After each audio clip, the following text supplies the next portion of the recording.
ঝালমুড়ি বিক্রেতার মেয়ে Sumi BCS cadre. কিভাবে বিসিএস ক্যাডার হলো চলুন গল্পটা একটু বলি। সুমি তখন প্রাইমারি স্কুলে পড়ে, বাবা ঝালমুড়ি বিক্রি করে সংসার চালায়। সুমির পাশে অন্য অন্য মেয়েরা বসতো না ক্লাসে, কেন? তার বাবা ঝালমুড়ি বিক্রি করে।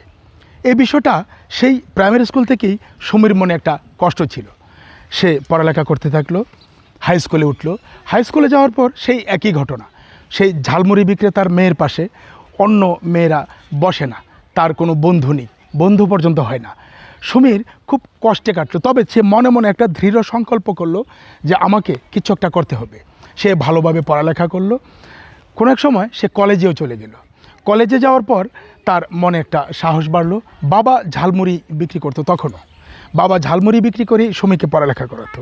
ইন্টারমিডিয়েট পাস করলো, তারপর সে বিসিএস ক্যাডার হওয়ার জন্য প্রস্তুতি নিতে থাকলো। একটা সময় সুমি পড়ালেখা শেষ করে বিসিএস পরীক্ষা দিল এবং বিসিএস পরীক্ষায় সে ভালো একটা রেজাল্টও করলো। সুমি এখন বিসিএস ক্যাডার। এখনও তার বাবা সেই ঝালমুড়ি বিক্রি করে। কোনো এক কথার ছলে সুমি একদিন এক মিটিং থেকে সকলকে বের করে নিয়ে আসলো। অনেক দূরে এক জায়গায় গেল, কোনো এক বাজারের কোনায় তার বাবা দাঁড়িয়ে ঝালমুড়ি বিক্রি করছে।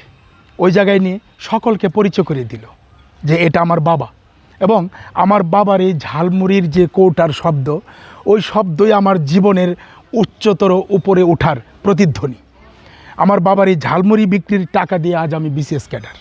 আসলে আপনার ভিতরে যদি মেধা থাকে, আপনার ভিতরে যদি ইচ্ছা থাকে, আদম্য ইচ্ছা একটা মানুষকে অনেক উপরে নিয়ে যায়। সেটা কোনো ভালো পরিবারে জন্ম হওয়ার দরকার নেই। এই ঝালমুড়ি বিক্রেতার মেয়েও কিন্তু বিসিএস ক্যাডার হয়েছিল। সুমি এখন বিসিএস ক্যাডার, বাবাকে নিয়ে সে গর্ব করে।